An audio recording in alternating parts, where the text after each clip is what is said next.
Fala pessoal, bem-vindos ao Geografando, o canal onde nos utilizamos da geografia para compreender o mundo. E hoje, dia de falarmos um pouco do genocídio televisionado no século XXI.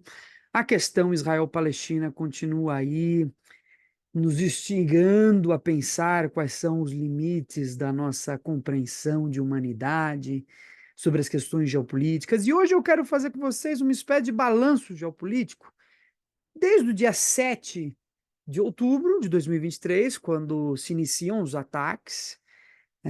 Vamos aí também colocar algumas aspas nessa noção de ataque, conversar um pouco sobre isso, por parte do Hamas, vindo até agora o conflito mais recente com o Irã. Vamos fazer então uma espécie de apanhado dessa dimensão geopolítica.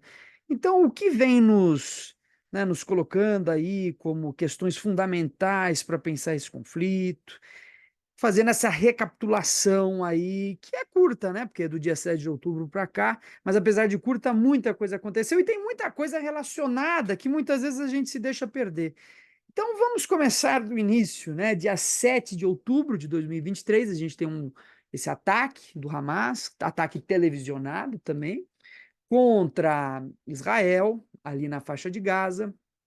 Esse ataque ele é muito, para aqueles que estão ligados aí na história, ele foi muito parecido com 1960, 1973, né, quando no dia 6 de outubro de 1973 as tropas unidas dos países árabes, Síria, Egito, se reúnem para atacar Israel durante a guerra que ficou conhecida como Guerra do Yom Kippur, né, esse conflito aí que foi resultado dessa tentativa do Egito de recapturar antigos territórios, como principalmente ali da Península do Sinai, que haviam sido perdidos em guerras anteriores.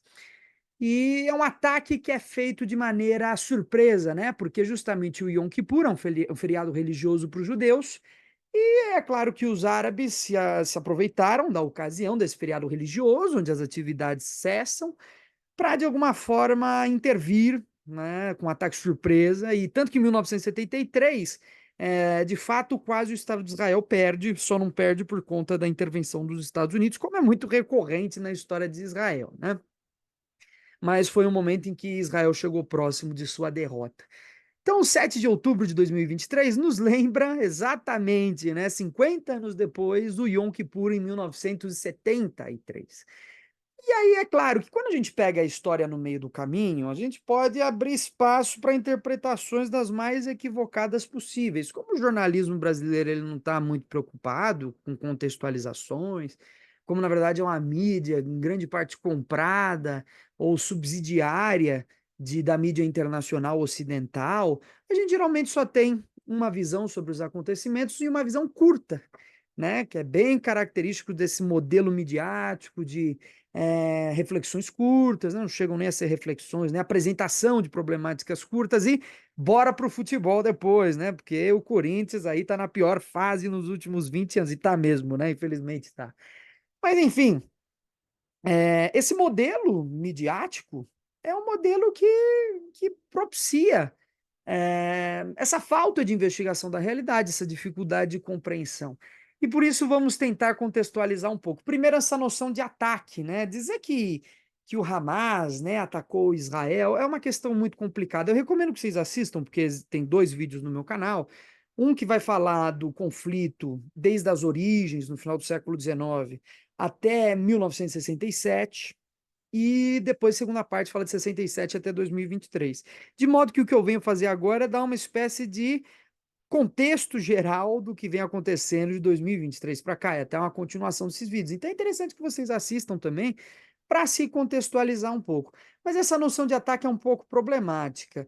Primeiro, né? Primeiro também questionar qual a necessidade de existência do Hamas. O Hamas ele surge ali em decorrência da segunda intifada, nos anos 80, da primeira intifada, perdão, nos anos 80.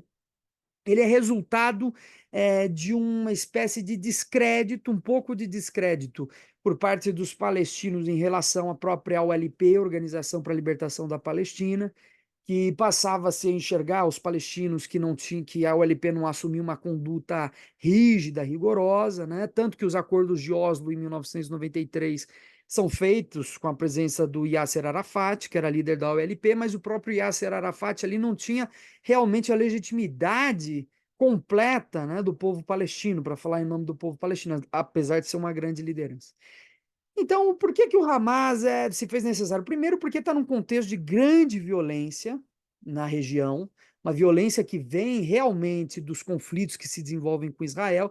E vamos lembrar que o Hamas ele foi eleito pela população palestina, foi eleito em 2005 na faixa de Gaza como resultado do não cumprimento das promessas de Israel, porque Israel, desde os acordos de Camp David, vem se comprometendo a sair da região, a deixar Gaza e a Cisjordânia para os palestinos. Então, desde os anos 70, Israel vem com essas promessas, né, de que não, nós vamos deixar, nós vamos, né, os acordos de Camp David são em 79, Israel se compromete a deixar a faixa de Gaza em 5 anos. Então, deveria ter deixado a faixa de Gaza em 84. Não deixou, por isso a gente tem ali o contexto da primeira intifada, vem os acordos de Oslo em 1993, mais uma vez Israel garante, né, vamos desocupar a região nos próximos 5 anos, então, a princípio, né, 1998, Israel deveria ter deixado a região autônoma, e aí só em 2005 que realmente Israel decide retirar suas tropas da faixa de Gaza, e aí transforma Gaza num grande zoológico humano, né? A faixa de Gaza é uma região é, que tem um quarto do tamanho da cidade de São Paulo, 25% do tamanho da cidade de São Paulo, uma população de 2,5 milhões de habitantes, que hoje já está modificada em virtude dos conflitos, do qual dessa população metade passa fome, uma região também extremamente militarizada, com cercas de contenção. Israel controla o fluxo de água, justamente porque as fontes de água que abastecem a faixa de Gaza estão externas à própria faixa de Gaza. Então, Israel controla a água, Israel controla o acesso a medicamentos, controla o acesso à alimentação, né? Os suprimentos básicos daquela população dependem das decisões de Israel. E isso torna ali uma região extremamente violenta. É, é interessante notar o modo como essa violência é histórica e que é resultado, o próprio espaço, ele comunica essa violência. É um espaço muito hostil, né? Quer dizer, cercas de contenção, você tem torres de vigilância do lado palestino e do lado israelense, você tem zonas de desmilitarização, onde ninguém pode portar nenhuma arma, você tem zonas onde as pessoas não podem transitar, qualquer um que transite razoavelmente próximo à grade é considerado uma infração, é considerado um ataque direto a Israel. Então, uma zona extremamente militarizada, muito problemática. E daí eu digo, por que que a gente pode questionar um pouco essa noção de ataque? É claro, foi um ataque, né? Hamas dispara 3 mil mísseis, cerca de 3 mil mísseis em direção a Israel, dos quais poucos atingiam o alvo, já que Israel possui um dos sistemas de antimísseis mais modernos do mundo, chamado Domo de Ferro, né? Impede que esses mísseis atinjam Israel. E por que então que a gente pode, apesar de realmente ter sido um ataque, como a gente pode problematizar um pouco essa situação? A gente pode problematizar com o fato de que anteriormente, ao dia 7 de outubro de 2023, 4 mil palestinos já haviam sido mortos por conta de conflitos com Israel, certo? Então, quer dizer, a gente pode falar mais em termos de um contra-ataque do que de um ataque.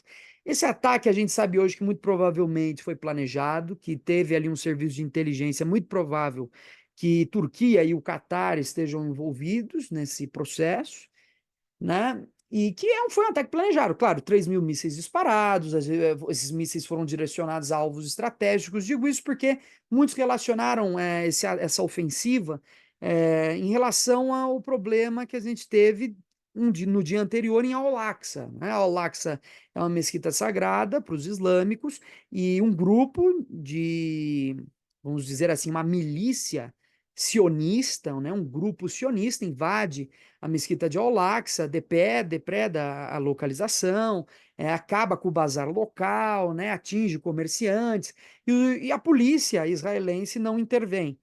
Né, a polícia israelense não intervém, e isso é visto pelos muçulmanos como, bom, aqui a milícia sionista pode fazer o que quiser, pode destruir tudo, que a gente está de boa, a gente não faz nada a respeito.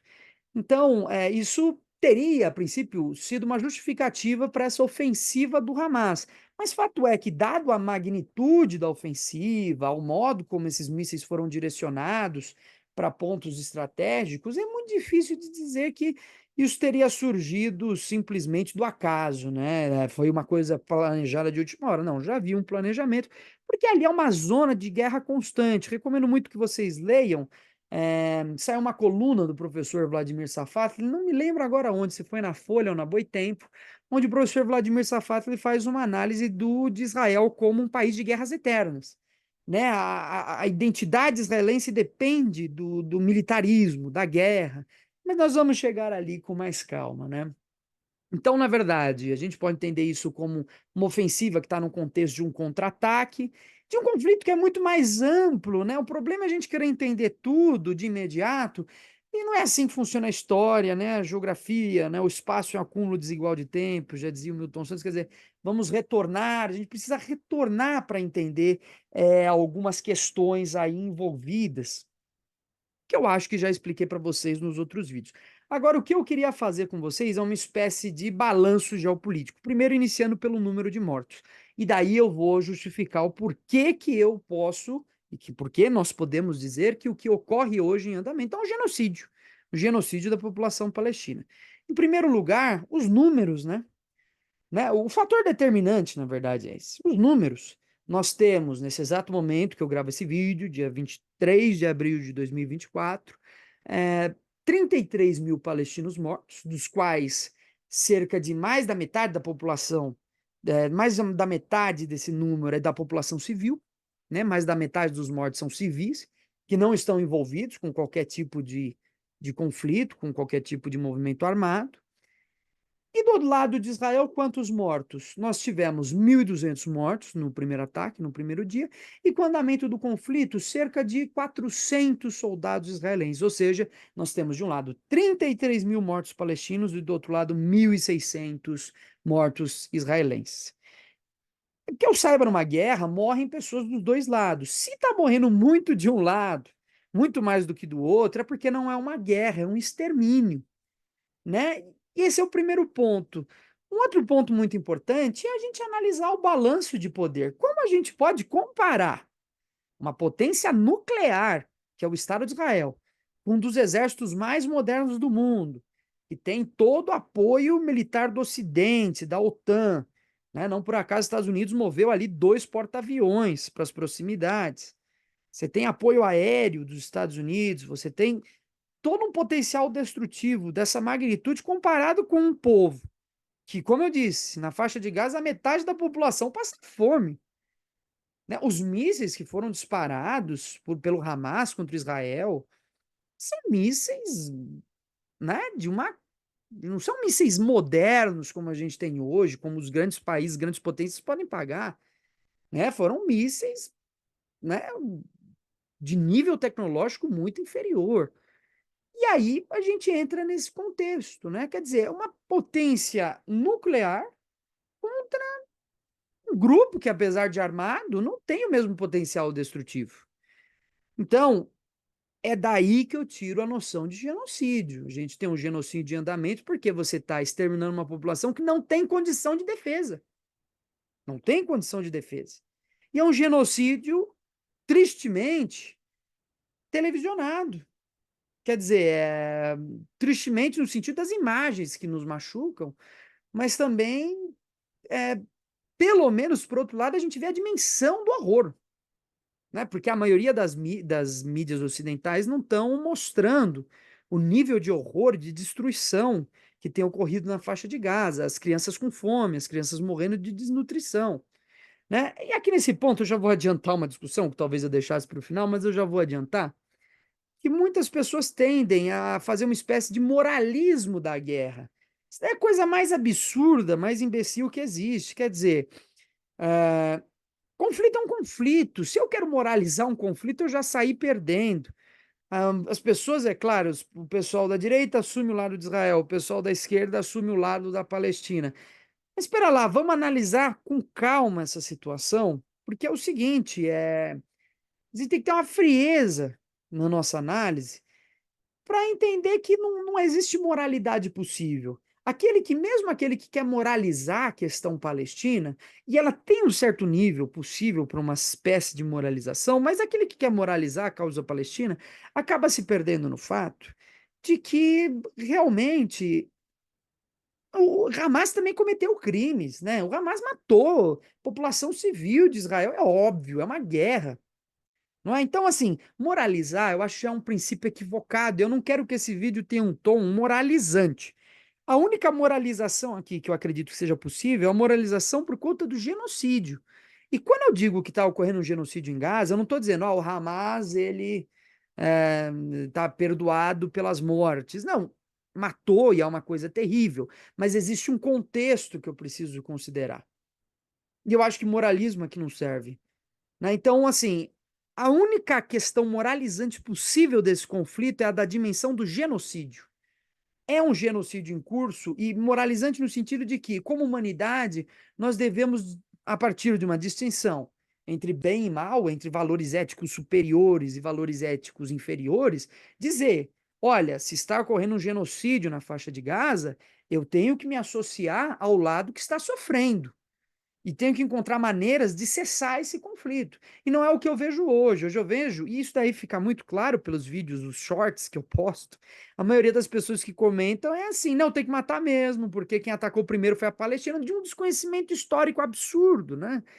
Então, assim, não quero aqui moralizar, defender mortes, mas eu quero contextualizar o conflito e eu quero moralizar unicamente essa questão do genocídio, porque de fato é uma questão que deve e pode ser moralizada. Muito bem. Então, esse é um aviso fundamental para a gente discutir, né? Bom, então esses são os números e esses são os motivos pelos quais podemos considerar o que vem ocorrendo de fato um genocídio. Mas quais questões geopolíticas estão envolvidas? Vamos montar aí um quebra-cabeça do cenário internacional para que a gente possa, de alguma forma, trabalhar uma teoria e um método mais interessante. Eu não vou resgatar toda a história, porque eu já tenho vídeos que explicam isso, mas vou contextualizar o hoje, a geopolítica hoje. Então, eu selecionei para a gente aqui 3 pontos do porquê nós podemos perceber o acirramento desse conflito. Agora eu estou analisando a geopolítica geral, tá? Depois a gente vai ver a nível regional, a nível local, as questões geopolíticas específicas. Estou analisando agora no nível mundial. E eu separei aqui 3 pontos fundamentais para compreender o porquê que hoje o conflito tem se acirrado entre Israel e Palestina. Primeiro, a posição dos Estados Unidos no Himmland. Himmland é a teoria do geógrafo estadunidense Nicholas Spikeman, escreveu um livro chamado Geografia da Paz, né? Também tem um livro chamado Estados Unidos no Mundo. Esse livro é mais interessante do que o próprio Geografia da Paz, mais completo. Mas acho que o Geografia da Paz ele tem um esboço mais direto sobre essa questão, e é onde o Nicholas Spikeman desenvolve sua noção de Himmland. Para o Nicholas Spikeman, o mundo, né, isso daqui vocês têm acesso em outros vídeos do meu canal, então vou dar uma explicação mais generalista. Para o Nicholas Spikeman, existe uma região no mundo que ele chama de Himmland, que é uma região que é de um ponto quente, ou de diversos pontos quentes de conflito. É uma região a respeito da qual o país que mantiver sua hegemonia sobre esta poderá dominar o mundo. Nicholas Spikeman já reconhecia a impossibilidade de que um país pudesse manter plena hegemonia sobre a região. E justamente por isso ele entende que a hegemonia sobre esse pedaço de território tem que ser desenvolvida a partir de desestabilizações. Não necessariamente de ocupações territoriais, mas de processos de desestabilização. Que região é essa para a gente localizar? Vocês podem achar no mapa aí, na internet também, mas é basicamente o Sudeste Asiático, vindo ali desde a China, passando pelo sul da Ásia, a Índia, contornando então ali para a região da Ásia Central, onde a gente tem o Afeganistão, o Irã, o Oriente Médio, até chegar na Europa. É a borda que separa a Ásia do Norte, que é a Rússia, do restante do nosso planeta, né? Ou seja, a borda que está ali entre, vamos dizer mais ou menos, o norte da Ásia, mais a porção europeia russa, e o continente africano. né, como se fosse essa barreira de contenção. Justamente ali se desenvolvem a maioria dos conflitos. E, claro, os grandes conflitos de grande proporção, se a gente pegar aí a história mundial nos últimos séculos, tem se desenvolvido ou nesta região, nas suas proximidades. Então, é muito importante entender como os Estados Unidos têm mudado o seu poder dentro dessa região. No meu último livro sobre o Afeganistão, que eu já falei diversas vezes com vocês, eu desenvolvo a ideia de que o Himmland é um sistema de energias e que cada país que intervém tem à sua disposição uma certa quantidade de energia de intervenção. É uma espécie de entropia do Himmland, né? Então, isso daí, o que isso pode nos explicar? Que cada país, e principalmente aqui no caso, vamos tomar como exemplo os Estados Unidos, quando intervém ao longo do Himmland, ele tem um conjunto de energias dispostas para intervir. E na medida em que ele perde terreno no Himmland, fica um déficit energético. Fica uma energia de sobra que ele pode começar a investir em outros pontos. Mas fato é que ele sempre tem que usar a totalidade dessa energia para manter sua hegemonia. Se ele perde um pedaço dessa energia, ele passa a sofrer no contexto geopolítico internacional. Essa energia é o quê? É a aplicação, né, de intervenções, a aplicação de desestabilizações. Então, o tempo inteiro ele tem que estar propagando essas diversas energias ao longo do Himmler. A ideia é o quê? Desde que os Estados Unidos perdeu o Afeganistão, os Estados Unidos recebeu de volta um pedaço dessa energia que estava sendo aplicada. E agora essa energia pode ser distribuída em outros pontos do Himmland. O Afeganistão é um território primordial para os Estados Unidos. O Afeganistão faz fronteira com a China e está na borda da Ásia Central, que são países satélites russos. No Afeganistão, ele tinha o princípio energético, a gente vai ver que isso é importante, porque ele está próximo ali das reservas de gás natural do Mar Cáspio. Os Estados Unidos tinham o princípio de explorar o gás natural do Mar Cáspio a partir do Turcomenistão e comercializar esse gás natural, principalmente pelo Mar Vermelho, distribuindo esse gás natural para a Europa, algo que não se concretizou. Para lembrar, hoje, um dos grandes pontos da geopolítica mundial é justamente o fornecimento de gás natural russo para a Europa.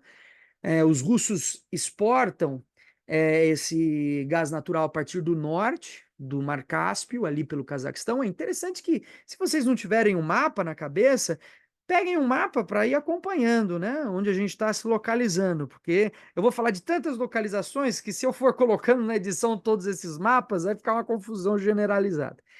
Então, o Afeganistão, quando é perdido pelos Estados Unidos, que é uma posição estratégica, devolve uma parcela dessas energias e os Estados Unidos pode novamente investir. Né? Para a gente entender de uma maneira talvez mais didática, é como se os Estados Unidos tivesse uma poupança e ele pode pegar esse dinheiro para investir nessa região. Quando ele perde um território, esse dinheiro retorna para ele. Ele pode investir em outros pedaços dessa região de novo, né? Essas desestabilizações. Então, quando os Estados Unidos perde o Afeganistão, é a maior guerra dos Estados Unidos, né, em duração, e é visto como uma grande derrota, porque eles estão perdendo para aquilo que eles sempre demonizaram, que é o terrorismo, né? Quando os Estados Unidos perde a posição ali no Afeganistão, é, surge um vácuo de poder a ser preenchido, né? Os Estados Unidos sai daquele território e precisa retornar de alguma forma. E hoje o mundo está dividido em três pontos quentes, em três frentes de combates, todas elas no Himmland, e se nós repararmos, um cerco contra os russos, certo? Ou contra as duas grandes potências da Eurásia, que é a Rússia e a China. A gente tem ali um conflito se desenvolvendo em Taiwan-China, no Mar do Sul da China, que ainda não chegou no contexto do conflito militar, mas que pode chegar a isso, a um ponto quente hoje. Vamos lembrar que a presidente da Câmara dos Senadores dos Estados Unidos visitou Taiwan como uma espécie de afronta à China, né? Porque, inclusive, os Estados Unidos reconhece a China continental e não Taiwan como país, né? Justamente porque não reconhecer a China continental implicaria não manter relações comerciais. Então reconhece a China continental, mas mantém relações diplomáticas muito estreitas com Taiwan. E quando a Nancy Pelosi ela visita Taiwan, já é um pouco um tapa na cara dos chineses. Os chineses respondem fazendo exercícios militares ali próximo de Taiwan. E até é interessante, porque nesse caso os chineses fazem um exercício militar disparando mísseis próximos de Taiwan.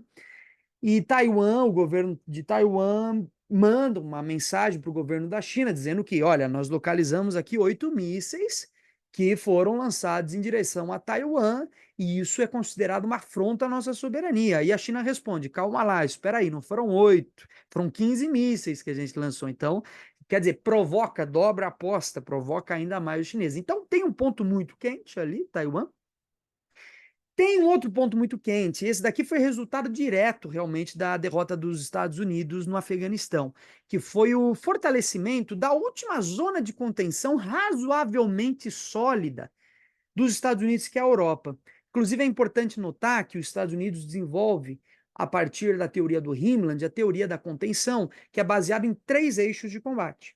Um é a OTAN, que continua existindo. Outro era a Organização do Tratado da Ásia Central, que deixa de existir em 1979, quando o Irã, por conta da Revolução Islâmica, sai do grupo. E a gente tem a Organização do Tratado do Sudeste Asiático, que também não existe mais. Então, hoje, a principal zona de contenção dos Estados Unidos no Rimland, zona de contenção, porque aqui é importante notar que eles estão contendo os poderes internos do continente asiático, que são principalmente hoje dois, Rússia e China. A principal zona de contenção deles hoje é a OTAN.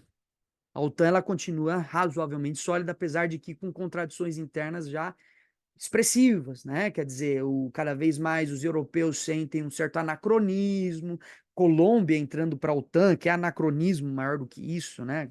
Quer dizer, é um absurdo. Anacronismo quer dizer, é falta de sentido histórico. A gente não está mais no contexto de Guerra Fria, é do Atlântico Norte, mais um país da América Latina entrando para o grupo. É uma coisa meio estranha, né?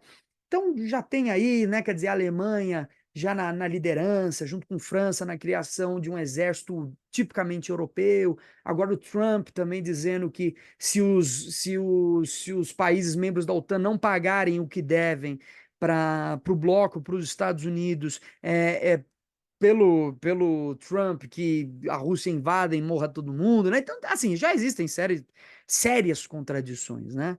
Mas mesmo assim, a OTAN continua existindo, é o ponto ali de resistência, talvez o último baluarte de resistência dos Estados Unidos.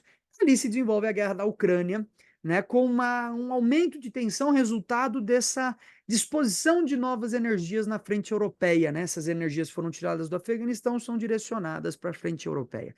E o terceiro ponto mais importante para o nosso vídeo hoje é a questão Israel-Palestina. O outro ponto foi Israel-Palestina.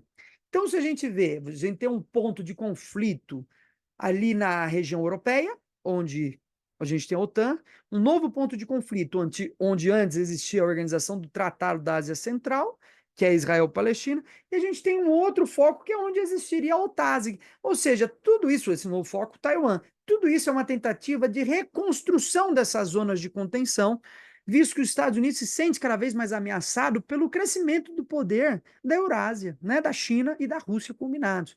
Então, o crescimento de poder deles, né? Quer dizer, a ideia, o Spikeman escreve lá a Geografia da Paz, essa paz deve ser entendida como Pax. Pax quer dizer a hegemonia de um país garante a paz do mundo, mas do mundo que esse país criou. Então, os Estados Unidos entende que sua paz depende da impossibilidade de que esses outros países se projetem. E é isso que a gente está vendo os Estados Unidos lutando hoje em dia, quer dizer, é para justamente impedir essa projeção, certo?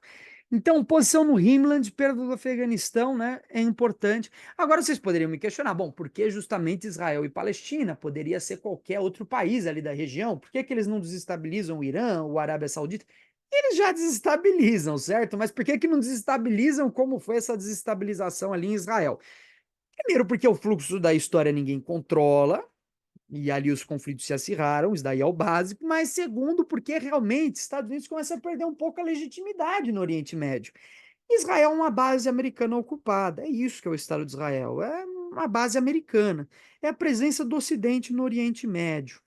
Então, para a gente compreender isso daqui num contexto geral, novamente, precisamos pensar o BRICS Plus. Quer dizer, agora que a gente teve a expansão dos BRICS, os Estados Unidos se sentiu extremamente atingido por essa expansão. Vamos lembrar, né? O BRICS é essa organização formada por Brasil, Rússia, Índia, China e África do Sul, e que agora, em 2023, expandiu. Agora a gente teve a entrada de novos países, né? Então a gente tem agora, entraram alguns países, né? Egito, Etiópia, países africanos. Entrou a Argentina, mas a Argentina saiu. Milei não quis, não assinou, não ratificou o acordo, que foi um tiro no pé gigantesco para a Argentina. Isso a gente vai ver o resultado no futuro. E entrou principalmente os países que compõem uma geopolítica energética muito importante para o bloco. Quais foram esses países? Emirados Árabes, Arábia Saudita e Irã entraram também para o bloco. Para aqueles que já têm o mapa na cabeça, já perceberam, né? A região do Golfo Pérsico agora foi dominada por membros do BRICS. O BRICS é esse grupo econômico, não é um bloco, certo? Um grupo econômico que faz frente à expansão da hegemonia estadunidense, faz frente ao consenso de Washington, faz frente, faz uma barreira, uma contenção ao mundo unipolar. E justamente então os BRICS representam tudo isso, o mundo multipolar, o consenso de Pequim, que é uma ideia de acordos de desenvolvimento estratégico de beneficiamento mútuo, certo? Essa ideia de uma autodeterminação dos povos, né? Então, a gente tem hoje dois modelos ideológicos dominantes, tal como era na Guerra Fria, de modo que a Guerra Fria não acabou, não é? Então, esses dois modelos dominantes, eles estão entrando em choque. E justamente por isso, os Estados Unidos viu o seu poder caindo muito no Oriente Médio. Vamos lembrar que Irã sempre foi um inimigo histórico da Arábia Saudita. Quem fez a aproximação entre Irã e Arábia Saudita foi justamente a China. Era inimaginável que eles pudessem compor algum tipo de grupo comum, né? Quer dizer, desde a Primavera Árabe eles financiam. O Iêmen é um caso. O Iêmen é um caso onde você tem os Houthis, que é um grupo xiita financiado pelo Irã, e outros grupos financiados pela Arábia Saudita que estão em conflitos. Então ninguém nunca imaginava que pudesse ter uma aproximação desse tipo que hoje existe. E percebendo isso, os Estados Unidos repara que, olha, o Oriente Médio, que foi nossa casa, era tanto a casa dos Estados Unidos, que era o caso dos Estados Unidos chegar e falar: olha, eu quero que vocês aumentem a produção de petróleo para causar uma deflação e a Arábia Saudita obedecer. E por isso, em 2014, o estado do Rio de Janeiro quebra, né? Depende do petróleo, quebra. Deflação, né? Não é só a inflação que é problemática, né? Vamos lembrar. E que acaba, então, os Estados Unidos percebendo essa perda de hegemonia no Oriente Médio. Mas e aí, o que está acontecendo? Quer dizer, expansão da influência russa e chinesa naquela região. Estados Unidos sente uma necessidade de aumentar o seu cerco, e como que isso é feito? Principalmente a partir de Israel, que é a sua principal aliança. A Arábia Saudita, que era uma grande aliança, hoje está começando um processo de modernização, principalmente no sucessor saudita, no príncipe saudita, que vê que o futuro do mundo depende de algo que seja além de se manter debaixo das asas do imperialismo mundial, que é abrir a Arábia Saudita, modernizar, né, trazer discoteca, né, balada, tudo isso que antes era proibido na Arábia Saudita, está começando a aparecer. Então, tudo isso por conta desse processo de modernização que os sauditas começam a ver com bons olhos. E os Estados Unidos, então, recorre à sua base, à sua fortaleza militar, que é o Estado de Israel, para aumentar os conflitos na região. E hoje a gente já está vendo, inclusive, como desdobramento disso, o conflito entre Israel e Irã. Que aí já é os Estados Unidos, ó, começamos em Israel, mas agora a gente já está aumentando a tensão com o Irã, mostrando quem é que manda nesse pedaço aqui. Vamos analisar mais para frente, num contexto mais específico, ainda nesse vídeo, esse conflito entre Israel e Irã.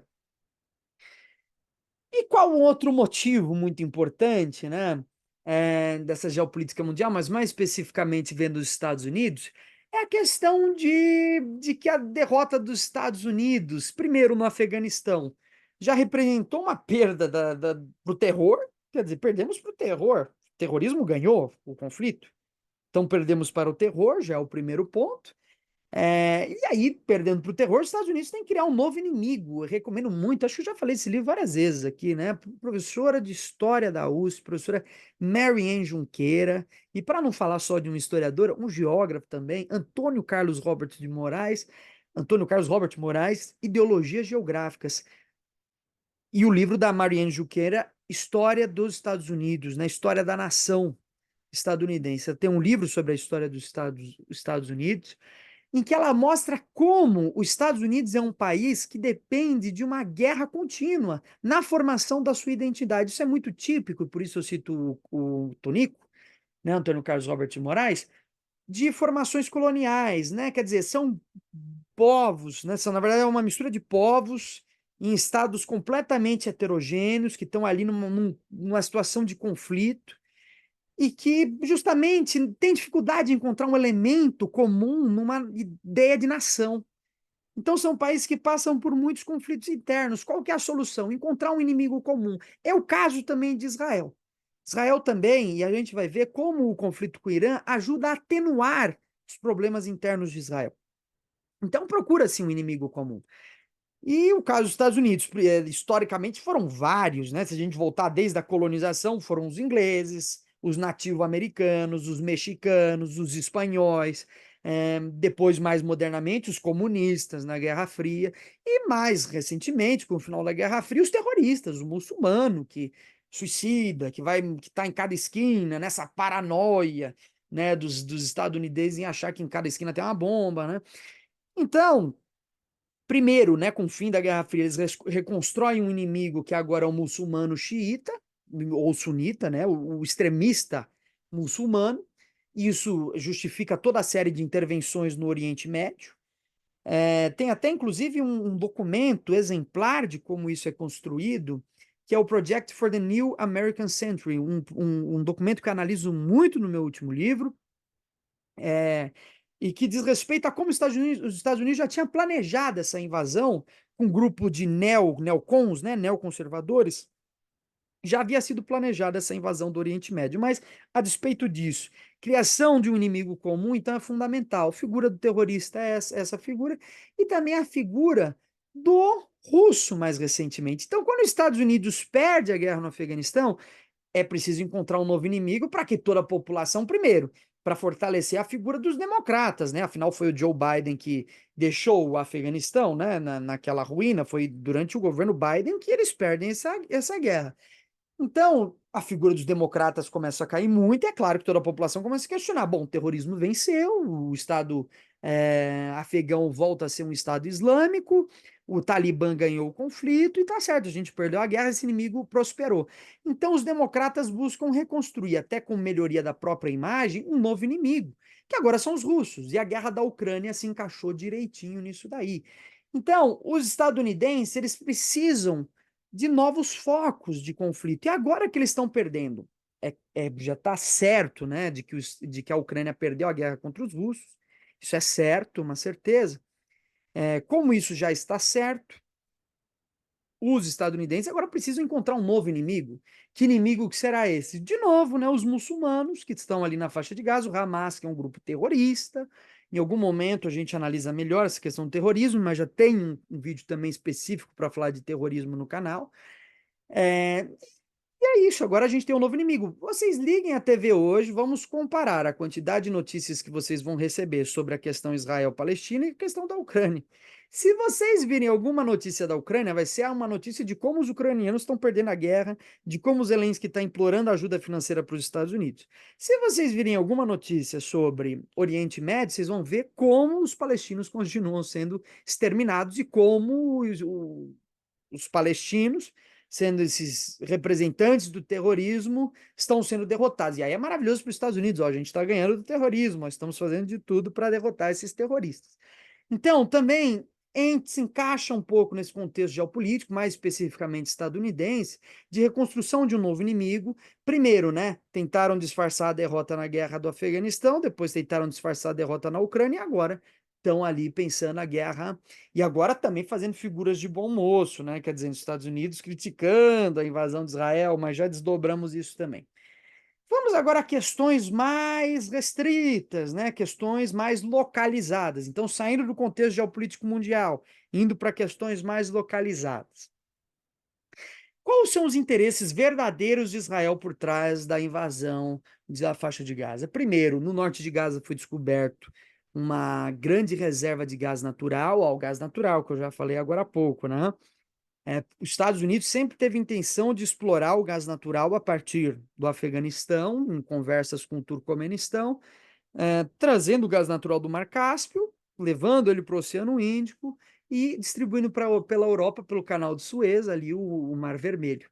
Né? Ou, né, existiam até projetos de gasodutos, mas isso a gente pode conversar em outros vídeos. Então, sempre, mas o geral é que existia uma intenção estadunidense de fornecer gás natural para a Europa a partir do Mar Cáspio. Quando eles perdem o Afeganistão, eles perdem as possibilidades efetivas de concluir esse projeto. Com esse grande reservatório de gás natural encontrado no norte de Gaza, os Estados Unidos agora têm uma região muito mais estratégica do que o Afeganistão para distribuir gás natural para o continente europeu, melhorando então a situação europeia, que é muito dependente do gás natural russo. Como os russos, que fazem principalmente a distribuição desse gás natural pelo Nord Stream, pelo Mar Báltico, ou pelo Cazaquistão, pelos dutos cazaques que vêm do norte do Mar Cáspio, é a Rússia que detém esse monopólio de gás natural.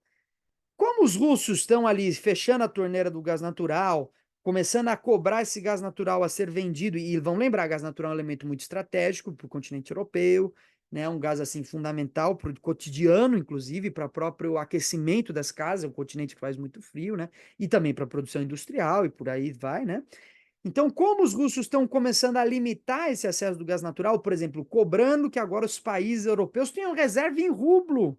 Olha o absurdo, reserva em rublo para cobrar. Absurdo no sentido de que nunca se imaginou isso, né? De que países europeus fossem fazer reservas de rublo, porque a reserva que hoje se faz é em dólar, né? Mas tem que ter reserva em rublo, então tem que comprar rublo da Rússia, né? Para comprar de volta esse gás natural. Então, como isso está por conta tudo isso por conta da guerra da Ucrânia, né? Como os russos estão limitando o gás natural, a distribuição de gás natural a partir do Mediterrâneo seria uma maravilha para os Estados Unidos. É uma maneira de fazer com que a Europa saia do espectro de dependência do gás natural russo para entrar no espectro de dependência do gás natural estadunidense. Para a gente ter uma ideia de como os russos atuam muito no mercado de gás natural, até agora 2024, quem fazia a extração desse gás natural era a Gazprom, é uma empresa de extração de gás natural russa. Em 2024, mudou, a gente ia ter no em Israel, ia mudar a licitação. Então agora foi feita uma nova licitação para novas empresas que tenham interesse de explorar esse gás natural. Quem que vai entrar na jogada? Os Estados Unidos. Certamente a Gazprom vai sair da jogada, os Estados Unidos vai entrar, porque já tem esse projeto de exploração do gás natural no norte de Gaza. Então qual que foi a ideia, né, de Israel? Precisamos, como o próprio Benjamin Netanyahu falou, limpar Gaza. Vamos remover esses animais, foi o termo que ele usou. Vamos remover esses animais de Gaza, mas principalmente do norte de Gaza. Não por acaso o norte de Gaza foi reduzido a poeira, reduzido a pó. Né? Israel bombardeou todo o norte de Gaza e já planeja, né, com essa intervenção, começar as primeiras, né, se estabelecer para, na sequência, iniciar o projeto de extração desse gás natural. Então, é claro que você tem uma margem mediterrânea, um litoral associado a Israel, essa extração fica muito facilitada. E, claro, eles querem também uma espécie de zona de contenção, medo de ataques do Hamas, né, contra essas instalações de gás natural, que é um problema na extração de gás natural israelense, se for o caso deles desenvolverem ali na região, como já existe o projeto. Muito bem, esse é um primeiro ponto. Um segundo ponto é porque Israel planeja construir um substituto ao canal de Suez, né? Eles querem construir o canal Ben Gurion, um canal que vai passar justamente onde? No norte de Gaza. O canal pretende então ligar o Mar Mediterrâneo com o Golfo de Aqaba. Então, ligando o Mar Mediterrâneo com o Golfo de Aqaba, substituindo o Canal de Suez, ali tem uma rota comercial com possibilidades de comércio sem precedentes. até porque o canal de Suez está cada dia mais defasado, hoje as embarcações são cada vez maiores. Vamos lembrar, inclusive, o que ocorreu esses anos anteriores, né? Acredito 2022 ou foi 2023, a gente teve ali a paralisação do canal de Suez, porque uma embarcação acabou ficando ali enterrada, né? Acabou ficando presa, impossibilitando a passagem de navios, né? Uma embarcação encalhou ali no canal de Suez, e isso daí teve impactos significativos para a economia mundial. Chegaram ao nível de bilhões de perda em mercadoria. Então, construir um segundo canal mais moderno, que pretenda receber embarcações maiores, né?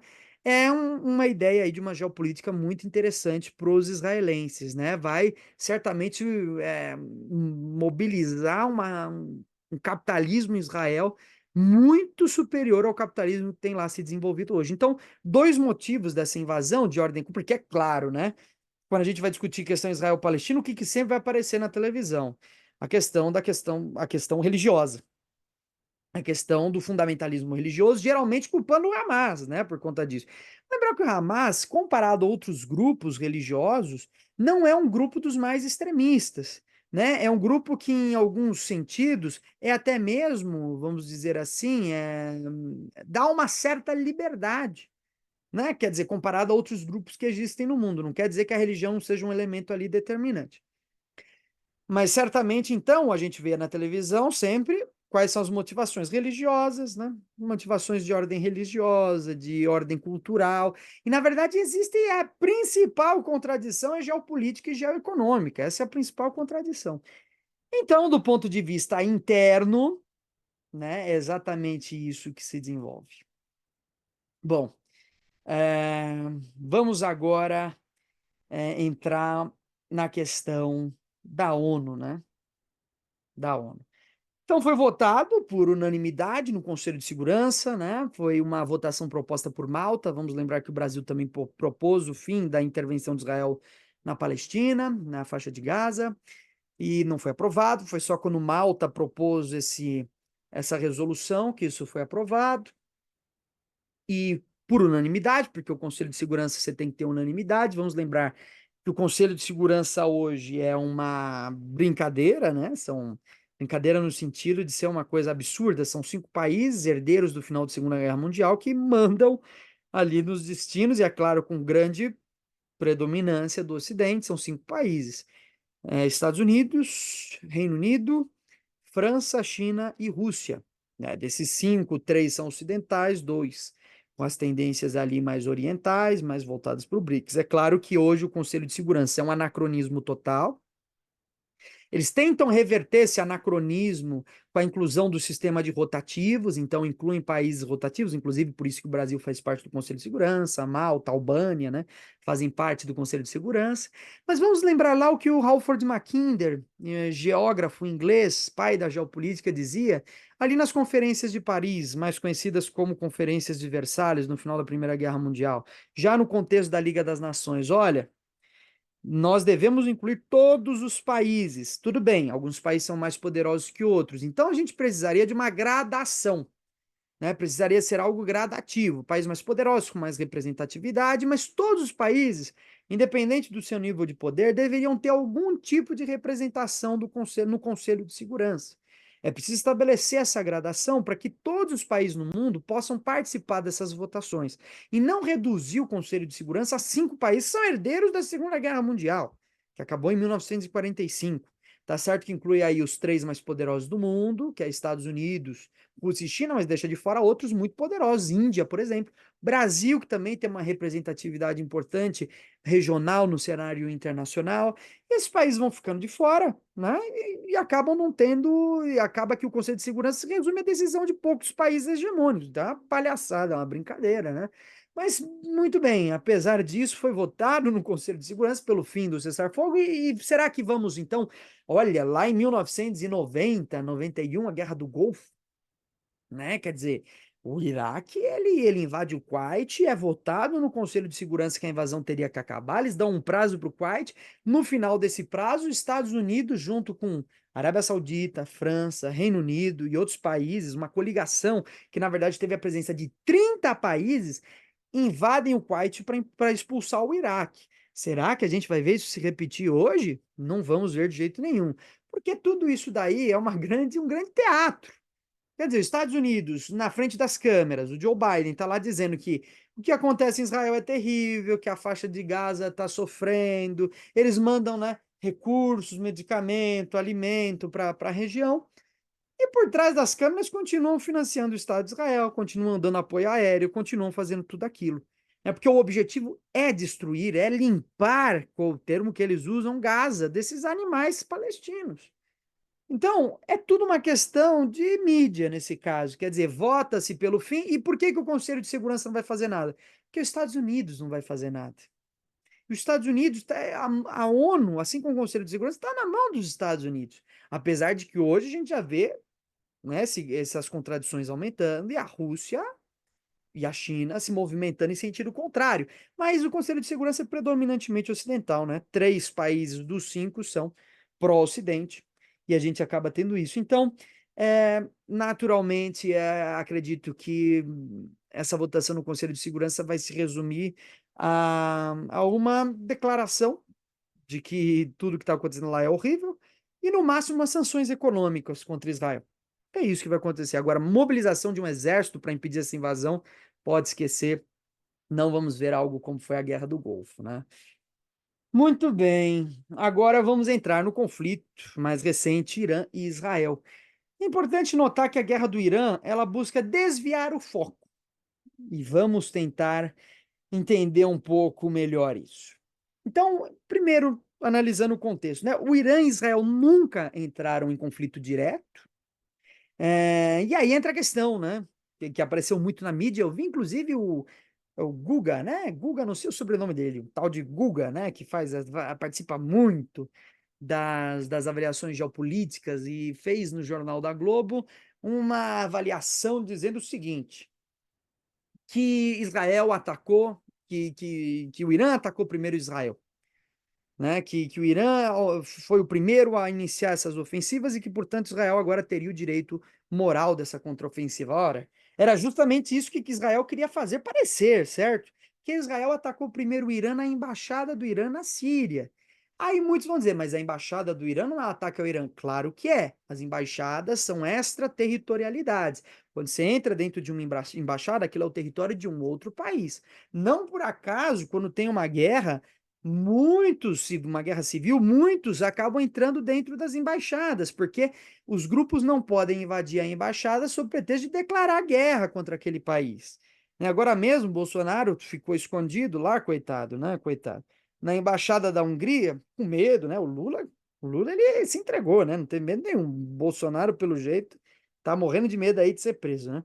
Ficou na embaixada da Hungria porque é um território, é uma extraterritorialidade. Quer dizer, não pode, o país não pode, o Brasil não pode intervir dentro da embaixada da Hungria a, sob consequência de iniciar um conflito diplomático até uma guerra contra um outro país, contra a Hungria, no caso. Então, quando Israel atacou a embaixada da Síria, a embaixada do Irã na Síria, acabou atingindo o território iraniano de fato. Aquilo ali não é a Síria, ali é o Irã. Aí entra uma outra questão muito interessante, né? O principal foco do conflito hoje de Israel não é na Síria, tá? Principalmente no norte de Israel, no Líbano, no Hezbollah, e no sul de Israel, a faixa de Gaza, e a leste, problemas que vêm se desenvolvendo na Cisjordânia, mas não com a Síria. Tem grupos armados pró-Irã que atacaram bases dos Estados Unidos na Síria. Mas esse conflito com a Síria, entre Israel, não é um conflito que já chegou num ponto como está, por exemplo, contra o Hezbollah, ali no Líbano. Então, como que de repente Israel atacou a embaixada do Irã na Síria? Bom, a ideia que mais parece plausível é que foi um ataque realmente premeditado, né? Israel vai usar a ideia de que, bom, nós estávamos bombardeando a cidade e por acaso uma bomba caiu, por acaso uma bomba caiu na embaixada do Irã, né? Mas não é bem assim, né? Uma embaixada, quando você tem um bombardeio aéreo, você pode atingir várias localidades. Poderia ter atingido a embaixada? Poderia, né? Seria culpa mesmo assim, não dá para virar e dizer, ah, foi sem querer. Tudo bem, mas eles podem usar isso para dizer, olha, não foi algo premeditado, tal. Mas de fato parece muito que foi premeditado para que aquela bomba atingisse justamente a embaixada do Irã. É claro, né? Quer dizer, você tem uma cidade, de repente o foco do conflito não é nem ali, cai uma bomba lá. Então, qual que é a ideia? Os Estados Unidos quis realmente, os Estados Unidos não, Israel quis provavelmente gerar uma provocação contra o Irã para que o Irã respondesse à altura e Israel saísse como a vítima. É justamente isso. Ah, então eu ataquei a embaixada, eu não ataquei o Irã, e agora eles estão atacando o nosso país. Isso daí é uma inversão da realidade. Eles atacaram o Irã primeiro, certo? Então, o Irã devolve esse ataque atacando diretamente Israel. E agora é claro que no cenário internacional, na própria ONU e na mídia, Israel vai sair como, ah, fomos os bonzinhos, olha, nós atacamos uma embaixada, eles estão atacando o nosso país, não é? Então, entra esse contexto, né? Então, Israel tenta agora ganhar um apelo moral, né? Porque, assim, Israel até então não tinha esse apelo moral. Israel está fazendo o quê? Israel está massacrando palestinos, né? O Israel está massacrando palestinos, está matando a população. Olha só o genocídio. Então aí já entra o próximo ponto, né? Além de ganhar esse fator moral, que é, olha, agora quem está atacando a gente é o Irã, né? Então agora a gente está no direito de defesa. Entra o fator que também contribui com a questão moral, que é o desvio do foco, né? Quer dizer, agora o Israel pode dizer que o Hamas é aliado do Irã e que, portanto, eles precisam continuar a guerra contra o Hamas, porque Hamas é aliado do Irã e o Irã está beneficiando esses grupos armados na Palestina. Se eles não continuarem a intervenção, o Irã vai financiar eles até que Israel seja destruído. Então, garante um apelo, um apelo moral para a continuação do extermínio de palestinos. E do outro lado desvia o foco. Quer dizer, olha, agora a guerra é com o Irã. Agora a guerra é com o Irã.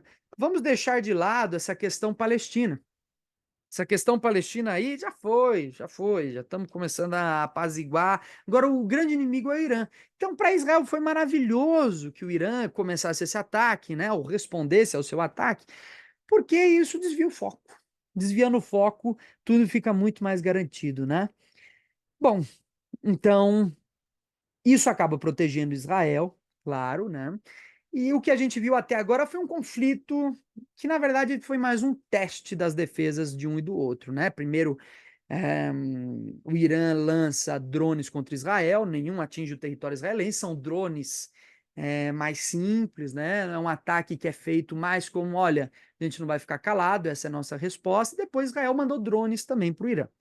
Mandou drones em direção às principais usinas nucleares do Irã. E o Irã responde também dizendo, essa foi a fala do Ayatollah Khamenei, né, dizendo que é o líder do Irã, líder religioso, né, então o Irã também tem um primeiro-ministro, dizendo que eram drones de criança, né, e que também eles conseguiram abater a maioria desses drones. Então, nessa disputa de drone, tem chance de aumentar esse conflito? Tem, né, já que um já atacou um ao outro, isso já é uma declaração de guerra. Agora, vamos esperar pelos próximos capítulos, né? Porque a geopolítica não é uma projeção para o futuro a gente pode oferecer, mas previsão muito difícil, né? Então, assim, já aumentou o conflito e ele tende a aquecer. Esse é o cenário que a gente tem hoje, né? Muito bem. E agora vamos finalizar aí indo para o final, com algumas discussões importantes, né? Primeiro, a dimensão ideológica, psicológica do conflito, né? Para a gente situar um pouco, né? Esse massacre, como ele é transmitido na televisão, a gente já falou, né? Que a maior parte não é transmitida, né? Até porque são imagens muito fortes, mas que a gente não tem acesso ao nível de destruição que a gente está vendo ali na Palestina, que é uma coisa terrível, uma preocupação humanitária gigantesca. A gente tem a noção também, que é um desdobramento da guerra com o Irã, que é a noção psicológica, ideológica, né, de que agora Netanyahu se torna uma espécie de pai da nação, claro que não com unanimidade, mas ele reforça essa imagem no sentido de que, olha, agora que o Irã está nos atacando, quem é o único que pode nos salvar? É Benjamin Netanyahu. Isso favorece a diminuição dos conflitos internos no país. Vamos lembrar que inclusive, Netanyahu foi apelidado como carniceiro, né, como açougueiro, justamente. E isso é muito interessante, que a própria população de Israel chama o seu primeiro-ministro de carniceiro, e aqui no Brasil a gente tem um monte de gente para apoiar esse carniceiro, né? Uma coisa interessantíssima, né? Então, muitos protestos, a gente viu ali em Tel Aviv, Jerusalém, a dimensão de como os protestos foram aumentando contra o primeiro-ministro, então você reforça a imagem de que, olha, agora a gente está num conflito maior e é com o Irã e a gente não pode ter conflitos internos, então vamos apaziguar. Se diminui de fato um pouco esses protestos, né? E aí, é claro, né, para fazer uma discussão final, a ideologia sionista, que é muito forte.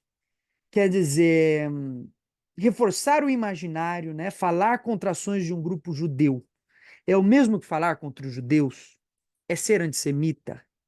Então, o que é próprio da ideologia é uma inversão da realidade, né? E é isso. Quando esses grupos sionistas passam a agir de forma a massacrar palestinos e você os critica, você está sendo preconceituoso por criticar aquele que está agredindo. É uma inversão da realidade, né? Você não está, a sua crítica não é em função de um preconceito, é em função das ações que são produzidas a partir desses grupos. Então, falar contra o sionismo faz de você um antissemita. Quando, na verdade, você não é um antissemita, você é um antisionista. E o próprio sionismo é antissemita. Para a gente recuperar a origem das palavras, porque a ideologia tem um poder tão forte, pessoal, que a ideologia ela deixa passar em branco questões muito importantes. Por isso a gente tem que ressignificar as palavras. O sionismo é antissemita por dois motivos. Primeiro, porque desde que o sionismo, na sua ala extremista, sionismo entende-se aqui os grupos radicais de judeus, desde que o sionismo passou a fazer intervenções constantes contra os povos árabes e muçulmanos nos arredores de Israel, na região que é a Palestina, que Israel está ocupando hoje, desde que o sionismo faz isso, coloca a população judaica em risco. Qual é o pior país do mundo para um judeu viver? Israel. Claro, você pode receber uma bomba, você pode receber um atentado a qualquer momento. É terrível um judeu viver em Israel. Daí, é claro, você faz. As ações políticas sionistas são contrárias ao bem-estar, à boa vivência dos judeus. Daí já é um aspecto antissemita, mas não exatamente por isso. Vamos relembrar que os povos semitas incluem os povos árabes. Então, semita não é judeu. Judeu é um dos grupos semitas. Os árabes também são semitas, de modo que a aversão a povos árabes e a aversão, portanto, a esses árabes muçulmanos, é um antissemitismo. O Estado de Israel é sionista e é antissemita.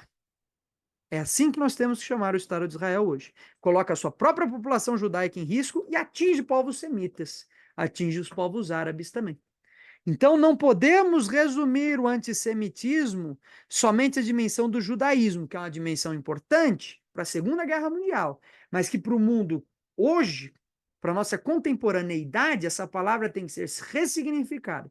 Porque esse antissemitismo não é só um ódio dirigido aos judeus, mas também aos árabes. É também um ódio aos árabes. E por isso, Estados Unidos e Israel são países antissemitas. Não vamos incluir um grupo só. Falar mal do governo de Israel é antissemitismo? Finalizando a discussão, é claro que não. Né? Afinal, se fosse, os judeus seriam antissemitas, porque tem um monte de judeu em Israel falando mal do governo.